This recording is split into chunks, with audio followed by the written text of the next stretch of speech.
Hi there. Welcome to a series of videos called English for Emerson. This channel started off as a English language instruction channel for my son Emerson, and it has kind of evolved over time. It's still for him, but if somebody else could benefit from all these lectures that I give, well then so be it. I've been working on social skills, which seem to be lacking to me. I work a couple of different jobs, and it seems to me that especially among men, women included, but especially among men, basic social skills are lacking.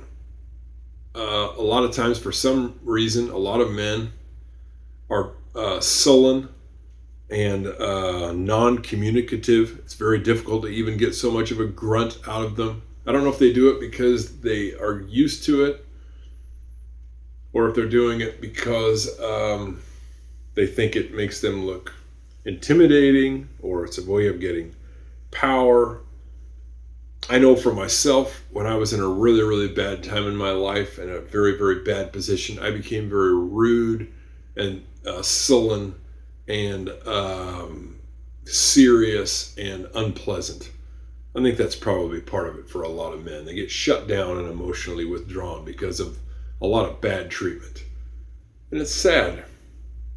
Very sad, actually. We could all afford to be a lot kinder to each other, a lot more pleasant. And I think it'd make the world a lot better place. I think being polite is hard to do when you're being abused.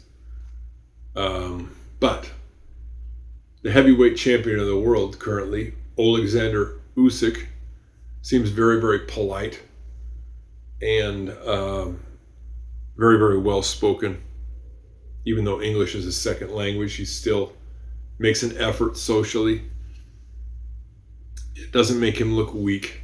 It doesn't make him look powerless. I think we can all afford to make an effort socially. That's what this channel is about right now, is social skills. Listen, today is going to be about showing some leadership in your own life, specifically about hiring and firing people. Who's the CEO of your own life? Who's the chief executive officer? Who has the power to set policy? Well, hopefully, by the time you get to be a teenager, it's you. Because ultimately, you're in charge. Unless you've surrendered your life to Jesus Christ and you decide to become a priest, you've got to be the CEO of your own life. You have to make the decisions about what you're doing and who you spend time with. I don't know another way to look at it. It's been a very, very difficult thing for me to accept. And I'm learning as I go, even though I'm 54 years old, soon going to be 55. I'm just gradually accepting this simple fact. I decide who is in my life, and I decide what happens. There's nobody else who's responsible at this point. Nobody. Maybe early on in your life when you're when you're in public school, maybe it's true that your parents in a lot of ways decide. But past a certain point, by the time you're in high school, by the time you're 16 years old, it's essentially you who's deciding who's in your life and what you're doing. You're in charge. Well, what does a CEO do? Well, they set policy. And if it's a small business, it's their personal job to hire and fire people. If they get a big enough business, well, then they hire someone who has the job of being in charge of personnel. But early on, they have to hire and fire that person who's in charge of personnel. If you got a business, you decide who's going to work for you. You decide the location of the business, you decide what your product is going to be, and you decide who works for you. It's the same way in your life. You decide where you're going to live. You decide what you're going to do, and you decide who's in your life, who works for you. And it's not right to look at all people as employees.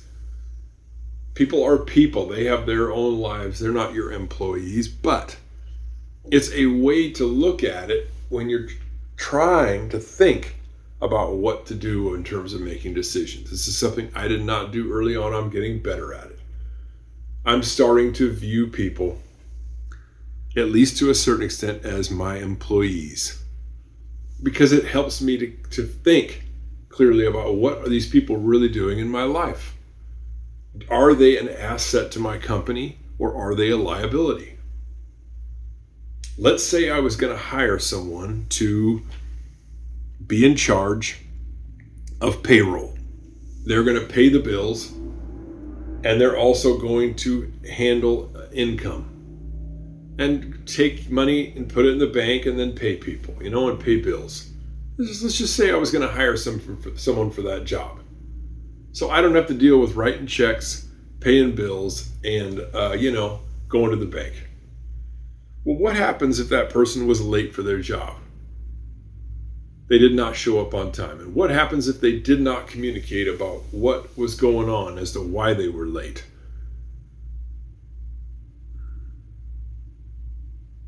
Would I keep that person on my payroll? Would I keep that person on staff? Or would I fire them? What's it worth to me to have an employee who actually shows up on time, communicates well, and then does their job? Well, if I really think about it, it's important, because it stresses me out if people are late and they don't communicate and they don't do their job.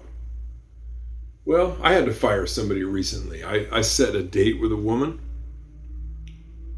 I planned the date. I got everything ready. I was providing the transportation. I was going to pay.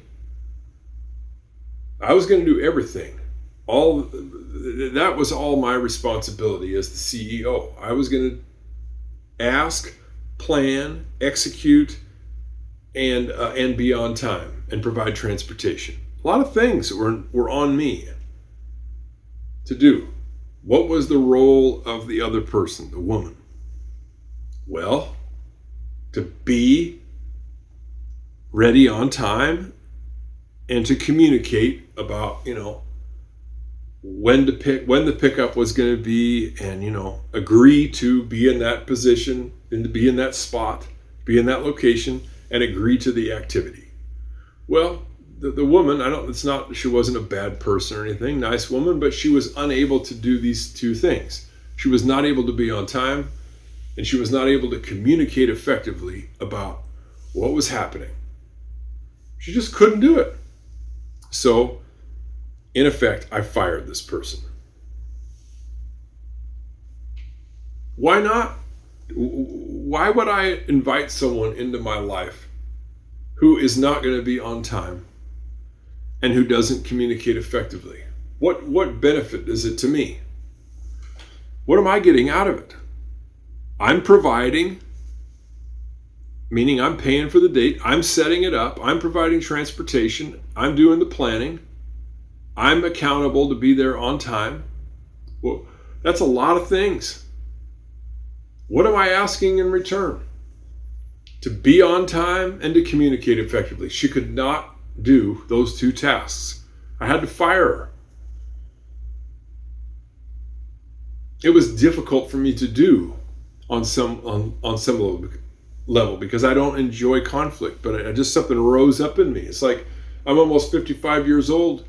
Are you going to tolerate this behavior from another employee after you've had dealt with this in the past, and it always turned out to be a bad fit by people who can't communicate and be on time? I said, no, I've got to go.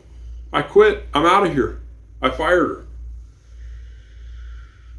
It's somewhat empowering. I would encourage you to think about it in these terms. Not all the time, but at least some of the time when you're trying to make a decision about where you are, what you're doing, and who's in your life. Maybe it would help to think of yourself and actually get maybe a shirt and put it on while you're doing this. It says CEO, and put your name on it and put it on. You're in charge of your own life. You decide where you are to a certain degree. Obviously, there's passport restrictions and stuff like that, but where are you going to be? What are you going to do with your time? And who are you going to have in your organization? As the CEO of your own life, these are your responsibilities, nobody else's. You can't pass off the responsibility to anybody else. Nobody else is accountable for these 3 decisions. Where are you? What are you doing with your life? And who's in it? All of those things are your primary responsibilities as CEO of your own life. It's difficult to change your location. It can be done, but that's a kind of a difficult thing to do. That involves some cost, some real costs, and some real planning. It's difficult to change what you're doing with your time to a certain extent. It's difficult to change jobs. It's difficult to change and start a new business. But the people who are in your organization are easy to fire. They may not be easy to hire. That may be difficult, but they're easy to fire. You say goodbye. You're out of here. I would encourage you to do it. Why? Well, number 1, you need to clean house from time to time. If you got people in your organization who are not an asset to your organization, get rid of them. Just try it. Life's an experiment anyway. And in doing so, I think if you put on that shirt, maybe you just get a white t-shirt and write it on with a Sharpie marker, CEO, and put your name on there. What are your policies? And fire somebody. And feel how it feels to let somebody go. And make an executive decision about your own life. There's a lot of people in your life whose position has to change over time. I would say that's everybody. Everybody's position in your life is going to change over time. The people who start off in your life as the boss and who you are dependent on, your parents, hopefully, they're providing for you. Their position is going to change over time. They're going to go from being the provider to many times later on being dependent upon you. You're in charge of the promotions and the demotions.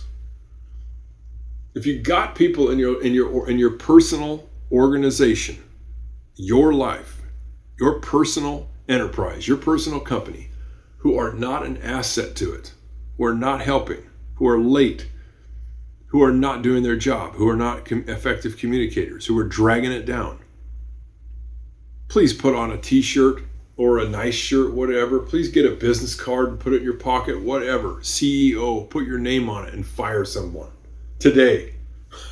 It's a lot easier to do that part of the job than changing your location and changing your product. You're in charge, nobody else.